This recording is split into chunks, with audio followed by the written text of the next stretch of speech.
दोस्तों इसमें हम देखने वाले हैं जीके जीएस के 20 महत्वपूर्ण प्रश्नों को। तो इसमें दोस्तों आपका होने वाला है यहाँ पर 20 प्रश्नों का टेस्ट और ये प्रश्न दोस्तों किसी न किसी परीक्षा में पूछे गए हैं। तो चलिए दोस्तों वीडियो की शुरुआत करते हैं। पहला प्रश्न है यहाँ पर हमारा, बिल्कुल दोस्तों जिस तरह का पैटर्न यूके ट्रिपल एससी पूछ रहा है या फिर यूपी में दोस्तों जिस तरह के जो क्वेश्चन पूछे जाते हैं बड़े बड़े एग्जामों में, जैसे पीसीएस लेवल तक में भी यहाँ पर दोस्तों उन प्रश्नों को यहाँ पर लिया गया है। क्योंकि जीके दोस्तों अन्य राज्य के भी वही पढ़ते हैं। लूसेंट दोस्तों आपको पता है कि बिहार में छपती है, हम भी पढ़ते हैं, अन्य राज्य वाले भी पढ़ते हैं। जैसे दोस्तों जो और किताबें भी अन्य किताबें भी हैं वो भी दोस्तों उनका प्रकाशन भी बाहरी होता है और वो अन्य राज्य के लोग भी उसको अभ्यर्थी जो है वो भी पढ़ते हैं और हम भी उन्हीं किताबों को पढ़ते हैं। तो पहला प्रश्न है यहाँ पर हमारा दोस्तों संविधान से प्रश्न है। अनुच्छेद यहाँ पर आपको बताना और विषय अनुच्छेद 40। तो यहाँ पर दोस्तों आपको ऑप्शन की तरफ जाना है। तो अनुच्छेद 40 में दोस्तों है यहाँ पर हमारा ग्राम पंचायतों का गठन। तो ए का तो दोस्तों ए जाएगा यहाँ पर। तो यहाँ पर हमारा दो ऑप्शन कट जाते हैं, सीधे सीधे बी और डी दोस्तों ऑप्शन हमारे कट जाते हैं। अनुच्छेद 44 में दोस्तों आप सभी को पता है कि समान नागरिक संहिता है, तो यहाँ पर सी ऑप्शन भी हमारा कट गया। तो सीधे सीधे दोस्तों एग्जाम में हम गोला भर देंगे ऑप्शन नंबर ए पर। ग्राम पंचायतों का गठन दोस्तों जो है अनुच्छेद 40 में है। अनुच्छेद 41 में दोस्तों काम करने का अधिकार है। अनुच्छेद 44 में दोस्तों समान नागरिक संहिता है और अनुच्छेद 48 में दोस्तों कृषि एवं पशुपालन है। और अनुच्छेद 48 ए में क्या है तो ये आप कमेंट बॉक्स में लिख दीजिएगा। तो किसी न किसी एग्जाम में दोस्तों पूछे गए प्रश्न को ही यहाँ पर लिया है। अगला प्रश्न है यहाँ पर हमारा, भारत के सर्वोच्च न्यायालय ने संविधान के आधारभूत ढांचे के सिद्धांत को स्पष्ट किया। गोलकनाथवाद, केशवानंद भारती या फिर शंकरी प्रसादवाद या फिर सज्जन सिंहवाद। तो दोस्तों इसका सही उत्तर हो जाएगा केशवानंद भारतीवाद। 1973 में दोस्तों ये आया था। संविधान की आधारभूत संरचना यहाँ पर पूछा है, आधारभूत ढांचे के सिद्धांत को स्पष्ट दोस्तों इसमें किया गया था, ये आपको याद रखना है। बढ़ते हैं अगले प्रश्न की तरफ। अगला प्रश्न दोस्तों जबरदस्त प्रश्न है और 4 प्रश्न यहाँ पर आपके बन जाएंगे। वैसे भी दोस्तों अगर देखा जाए यहाँ पर 20 प्रश्न है तो यहाँ पर दोस्तों करीब आपके 60-70 प्रश्न बन ही जाएंगे। तो पहला ऑप्शन है यहाँ पर हमारा दोस्तों अधिनियम से प्रश्न है।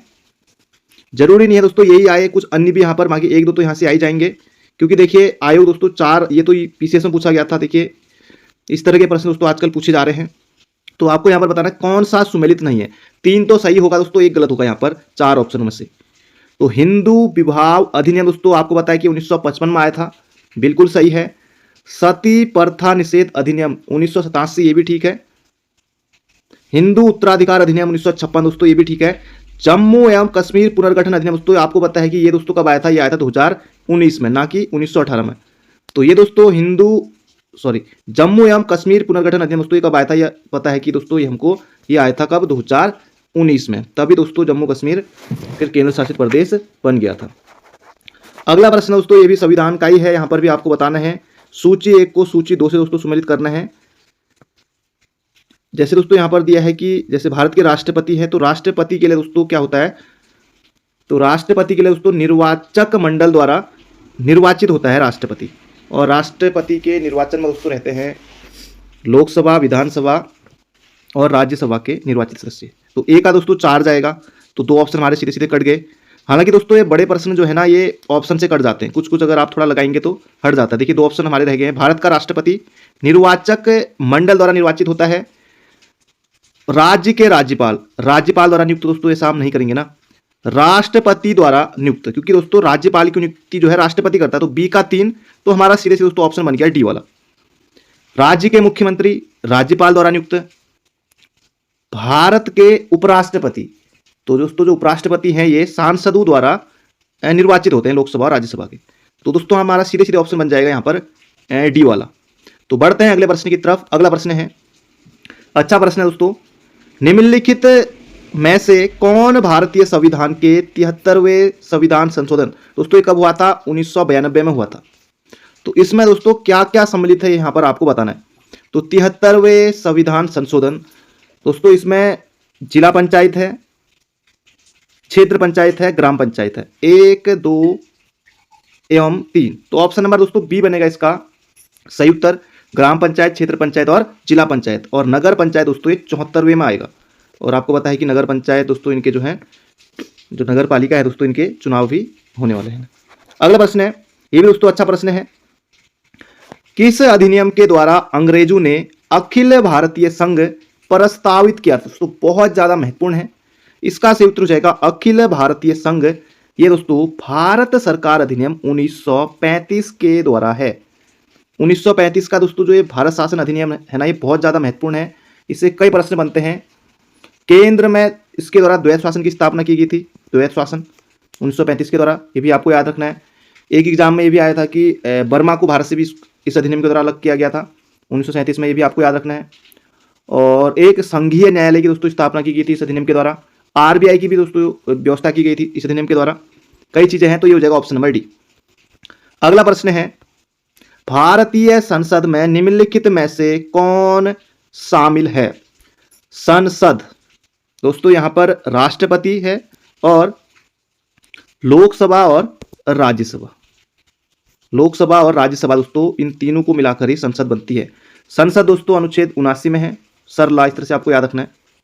फिर 80 में जो है राज्यसभा, 81 में लोकसभा। तो संसद में दोस्तों शामिल है राष्ट्रपति और दोनों सदन बोले तो राज्यसभा एवं लोकसभा, ऑप्शन नंबर डी। अगला प्रश्न दोस्तों कई परीक्षाओं में पूछा गया प्रश्न है। अब दोस्तों यहां पर हमारे कुछ प्रश्न भूगोल के आगे हैं, बिल्कुल दोस्तों आसान प्रश्न है, बचपन से आप पढ़ते आ रहे होंगे कि इस प्रश्न को, कर्क रेखा किन राज्यों से होकर गुजरती है? अब कर्क रेखा दोस्तों आप सभी को पता है कि ये 8 राज्यों से होकर गुजरती है। 8 राज्य में राजस्थान आएगा, गुजरात, एमपी, छत्तीसगढ़, झारखंड, पश्चिम बंगाल, त्रिपुरा और मिजोरम। दोस्तों ये मणिपुर यहाँ पर नहीं आया, तो 3 किस्में है, उसको हम काट देंगे, 3 कट जाएगा, यहाँ पर भी 3 कट जाएगा, यहाँ पर भी 3 कट जाएगा, सीधे हमारा ऑप्शन हो जाएगा 1, 2, 4, त्रिपुरा, मिजोरम, पश्चिम बंगाल। मणिपुर दोस्तों नहीं है, मणिपुर के बदले है मिजोरम। तो इसी में बहुत सारे अभ्यर्थी गच्चा खाते हैं, बाकी राजस्थान, गुजरात, मध्य प्रदेश, छत्तीसगढ़, झारखंड, पश्चिम बंगाल, त्रिपुरा, मिजोरम। अगला प्रश्न है, ये भी दोस्तों अच्छा प्रश्न है। अगर आपने दोस्तों मैप पढ़ा है तो आपको इस प्रश्न में कोई दिक्कत नहीं होने वाली, अगर आपको मैप की अच्छी समझ है। तो म्यांमार के सहारे निम्नलिखित भारतीय राज्यों का उत्तर से दक्षिण की ओर क्रम, यानी कि ऊपर से नीचे की ओर क्रम आपको बताना है ऐसे। और यहाँ पर आप मान लीजिए म्यांमार है, तो इसमें दोस्तों यहाँ पर म्यांमार रखा तो सबसे पहले दोस्तों अरुणाचल आता है, इधर असम तो आता नहीं है, नागालैंड भी इधर आता है, तो 2 ऑप्शन हमारे कर जाएंगे। पहले दोस्तों आ जाएगा हमारा यहाँ पर हमारा अरुणाचल प्रदेश, फिर दोस्तों आ जाएगा नागमणि, नागमणि यानी कि नागालैंड, फिर मणिपुर, फिर उससे दोस्तों नीचे है मिजोरम। तो ये बनेगा हमारा ऑप्शन नंबर ए वाला सटीक। अगला प्रश्न है दोस्तों बिल्कुल अच्छे लेवल का प्रश्न है, पीसीएस लेवल का प्रश्न है और प्रश्न बन सकता है। यहां पर आपको बताना है दक्षिण से उत्तर की ओर क्रम, दक्षिण से उत्तर की ओर क्रम दोस्तों यहां पर आपको बताना है। धौलधार दोस्तों जो है ना ये हिमाचल में है, धौलधार हिमाचल में है। जास्कर दोस्तों ये लद्दाख में है, और फिर यहां पर दोस्तों लद्दाख तो फिर लद्दाख ही है। और काराकोरम दोस्तों ये जो है लद्दाख के उत्तर में, यानी कि काराकोरम दोस्तों जो है ना ये भारत, पाक और चीन के बीच है। तो यहाँ पर हमारा जो क्रम बनेगा दक्षिण से उत्तर, तो सबसे पहले दोस्तों दक्षिण में इनमें सबसे नीचे हिमाचल है, तो हिमाचल में ये 4 तो आएगा नहीं, ये भी 4 नहीं आएगा। तो सबसे पहले आएगा धौलधार हिमाचल प्रदेश, फिर उसके बाद धौलधार के बाद दोस्तों आएगा जास्कर। तो 2-1 ऑप्शन नंबर ए बनेगा इसका सटीक उत्तर। अगला प्रश्न है नर्मदा एवं ताप्ती नदियों के मध्य स्थित है। तो दोस्तों ये हो जाएगा सतपुड़ा की श्रेणियां नर्मदा एवं ताप्ती नदियों के मध्य है। बिल्कुल आपको मोहजबानी याद रखना है। नर्मदा दोस्तों ये अमरकंटक के पठार से निकलती है, बहुत ज्यादा महत्वपूर्ण है, कई बार प्रश्न पूछा जा चुका है। ऑप्शन नंबर बी हो जाएगा इसका सटीक उत्तर। अरावली राजस्थान में है। अगला प्रश्न है निम्न नदियों में से किसका उद्गम भारत में नहीं है। अब आपको बताना है, 4 ऑप्शन आपके सामने है, किसका उद्गम जो है भारत में नहीं है। रावी दोस्तों ये जो नदी है ये हिमाचल में निकलती है दोस्तों, हिमाचल से निकलती है, रोहतांग दर्रे से ये निकलती है रावी नदी, तो ये तो है। ब्यास दोस्तों ये भी रोहतांग दर्रे से निकलती है, ब्यास कुंड से निकलती है, ये भी है हिमाचल में ही। चेनाब दोस्तों ये बाड़ा लाचा दर्रे से निकलती है, बाड़ा लाचा दर्रे से निकलती है, और बाड़ा लाचा दर्रा भी हमारा हिमाचल में ही है। सतलज नदी दोस्तों ये राकसताल से निकलती है, ऑप्शन नंबर ए होगा इसका सटीक उत्तर। राकसताल से निकलती है, और दोस्तों ये कहां पर है, तिब्बत में। तो ऑप्शन नंबर ए हो जाएगा इसका बिल्कुल सटीक उत्तर। अगला प्रश्न है दोस्तों, यहां पर जनजाति दी हुई है और इनको आपको सुमेलित करना है। गद्दी दोस्तों, गद्दी जो जनजाति है ना, ये कहाँ है? हिमाचल में। एक आ जाएगा 2 पर। देखिए दोस्तों, केवल एक से ही आ गया। या आप गद्दी को नहीं जानते तो नागा तो आप जानते होंगे, या खासी भी जानते होंगे, टोडा। टोडा दोस्तों तमिलनाडु में। तो बी का 4 ढूंढिए। बी का 4 देखिए केवल एक ही ऑप्शन में है। तो इस तरह से दोस्तों हमारा आ गया है, गद्दी जाएगा हिमाचल में। तो देखिए एक से ही बन गया, इसको भी देखने की जरूरत नहीं है। सी का 4, एक का 4 दे रखा है, ये भी नहीं। तो सीधे सीधे दोस्तों डी हो जाएगा सही उत्तर। हालांकि दोस्तों बड़ा प्रश्न है, लेकिन हम यहाँ पर आसानी से ट्रिक से कर सकते हैं। गद्दी जाएगा हिमाचल प्रदेश, गद्दी हिमाचल में है जो जनजाति है। टोडा दोस्तों हो जाएगा तमिलनाडु, और खासी गारो जयंती है दोस्तों ये हो जाएगा मेघालय, और यहाँ पर जो नागा दोस्तों नागालैंड ये मणिपुर हो जाएगा। ये डी का हो जाएगा 3। तो ऑप्शन नंबर डी बनेगा सटीक उत्तर। अगला प्रश्न है, सिंधु घाटी सभ्यता का पोर्ट टाउन बंदरगाह। तो बंदरगाह दोस्तों कौन सा है ये आपको बताना है। कालीबंगा राजस्थान में है, रोपड़ पंजाब में हो जाएगा। लोथल इसका सही उत्तर हो जाएगा दोस्तों, लोथल। सिंधु घाटी सभ्यता का बंदरगाह दोस्तों कौन था? लोथल है। लोथल दोस्तों कहाँ है? गुजरात में है, और भोगवा नदी के तट पर है। तो ऑप्शन नंबर हमारा सी बनेगा इसका बिल्कुल सटीक उत्तर, अहमदाबाद गुजरात में। अगला प्रश्न है, कई बार पूछा जाने वाला प्रश्न है, यहां से भी दोस्तों सुमेलन में प्रश्न बन सकता है। प्रथम बौद्ध समिति का आयोजन हुआ था। प्रथम बौद्ध समिति का आयोजन दोस्तों कहां हुआ था? यह आपको बताना है। किसके शासनकाल में हुआ था यहां पर बताना है। तो ये हो जाएगा अजात शत्रु के शासनकाल में हुआ था प्रथम बौद्ध समिति का आयोजन। बिल्कुल याद रखिएगा, बहुत ज्यादा महत्वपूर्ण है। प्रथम बौद्ध समिति अजातशत्रु के शासनकाल में अध्यक्ष कौन था? तो उस समय था महाकश्यप। महाकश्यप। द्वितीय बौद्ध संगीति के समय दोस्तों अध्यक्ष कौन था? तो ये था सब्बगामी। तीसरी बौद्ध संगीति में दोस्तों अध्यक्ष था दोस्तों मोगली पुत्र तिस्य, और तीसरी बौद्ध संगीति में जो काल था उस समय अशोक था। चौथे में दोस्तों जो चौथी बौद्ध संगीति थी उस समय था वसुमित्र। वसुमित्र। ओ को आपको याद रखना है, ओ का ओ को। तो इस तरह से दोस्तों आपको याद रखना है। तीसरे में अशोक आ गया, को में काला अशोक आ जाएगा, कौ से काला अशोक आ जाएगा, कौ से कनिष्क आ जाएगा। तो इस तरह से आपको याद रखना है, और से हो जाएगा अजातशत्रु। तो इसका सही उत्तर हो जाएगा ऑप्शन नंबर बी। अगला प्रश्न है दोस्तों, किसी एग्जाम में पूछा गया था 1-2 साल पहले। मत विलास प्रहसन, प्रहसन यानी कि दोस्तों कॉमेडी। मत विलास प्रहसन का लेखक कौन था? तो ये हो जाएगा महेंद्र बर्मन। तो महेंद्र बर्मन दोस्तों याद रखेगा। लुसेंट अगर आपने पढ़ी है तो निश्चित रूप से दोस्तों आप इस प्रश्न का उत्तर दे पाएंगे। और पल्लव नरेश था, पल्लव राजा था महेंद्र बर्मन। मत विलास प्रहसन दोस्तों इसकी जो है रचना है। अगला प्रश्न है, हल्दी घाटी के युद्ध में महाराणा प्रताप के अलावा राजपूत सेना का सेनापति कौन था? तो हल्दी घाटी का युद्ध दोस्तों हुआ था 1576 में हुआ था। और महाराणा प्रताप के अलावा राजपूत सेना का सेनापति दोस्तों हकीम सूर था। हकीम सूर बिल्कुल याद रखेगा, ये आपको याद रखना है। 1576 में हुआ था हल्दी घाटी का युद्ध। महाराणा प्रताप और मुगल सेनापति मान सिंह वो आसफ अली के मध्य दोस्तों ये हुआ था। ये हो जाएगा ऑप्शन नंबर सी। अगला प्रश्न है दोस्तों, पहले तक ये बनता था कि ब्रह्म समाज की स्थापना किसने की 1 नंबर के लिए, या कब हुई। आर्य समाज की स्थापना किसने की। तो अब दोस्तों परीक्षा का स्तर लगातार बढ़ रहा है, कंपटीशन बढ़ते जा रहा है, कम तो होगा नहीं अब। राजा राम मोहन राय दोस्तों ब्रह्म समाज 1828 बिल्कुल सही है। स्वामी दयानंद सरस्वती आर्य समाज 1875 ये भी सही है।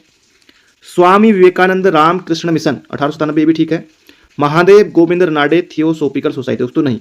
ये 3 ऑप्शन सही हैं। ऑप्शन नंबर डी यहाँ पर हो जाएगा सुमिलित नहीं है, यानी कि असत्य है। थियोसोफिकल सोसाइटी की स्थापना दोस्तों हुई थी 1875 में मैडम ब्लातवस्की और कर्नल ऑलकॉट के द्वारा। और भारत में दोस्तों इसका जो मुख्यालय बनाया गया था वो बनाया गया था मद्रास के पास दोस्तों एक जगह पड़ती है अडियार में, यहाँ बनाया गया था। और 1907 में दोस्तों जो ये थियोसोफिकल सोसाइटी है इसकी दोस्तों प्रमुख बनी थी कौन? एनी बेसेंट बनी थी। तो इसका सही उत्तर हो जाएगा ऑप्शन नंबर डी। बाकी ये तीनों सही हैं। राजा राम मोहन राय ब्रह्म समाज, स्वामी दयानंद सरस्वती आर्य समाज, स्वामी विवेकानंद रामकृष्ण मिशन। याद रखिएगा, एग्जाम में बनेगा। अगला प्रश्न दोस्तों यहाँ पर, ये आपने अगर लुसेंट पढ़ी है तो निश्चित रूप से दोस्तों आप इसका उत्तर दे पाएंगे। बिल्कुल आसान है। यहाँ पर बताना है पंचवर्षीय योजना किसने प्रस्तुत की, यहाँ पर आपको बताना है। प्रथम पंचवर्षीय योजना दोस्तों यह है हेरोल्ड डोमर मॉडल पर आधारित है। तो एक आ तो जाएगा 2, तो एक ऑप्शन कट गया, 3 ऑप्शन कट गया। देखिए बड़े प्रश्न है दोस्तों, पर उत्तर 50-50 में हम पहुंच गए हैं। और दूसरी पंचवर्षीय दोस्तों महाल नोबिस मॉडल पर आधारित है। प्रथम हो जाएगा हेरोल्ड डोमर मॉडल। तो सीधे सीधे दोस्तों हमारा बी ऑप्शन बन जाएगा सटीक उत्तर। तृतीय एस चक्रवर्ती मॉडल, और चतुर्थ दोस्तों हो जाएगा अशोक रुद्र मॉडल। तो ऑप्शन नंबर बी। देखिए दोस्तों बड़े प्रश्न है लेकिन करना इनको आसान है। अगला प्रश्न है जनसांख्यिकीय लाभांश है, तो इसका सही उत्तर हो जाएगा 15 से 59 वर्ष की कार्यशील जनसंख्या जनसांख्यिकीय लाभांश कहलाता है। इसमें 15 से 59 वर्ष की जो कार्यशील जनसंख्या है वो इसमें आती है। इस आय समूह की दोस्तों जो है कि कार्यशील जनसंख्या उत्पादन में अधिकतम योगदान देती है, तो इसको जनसांख्यिकीय लाभांश कहते हैं। तो इसका सही उत्तर हो जाएगा ऑप्शन नंबर ए। तो ये थे हमारे आज के महत्वपूर्ण प्रश्न। मिलते हैं बहुत जल्दी एक नई वीडियो में।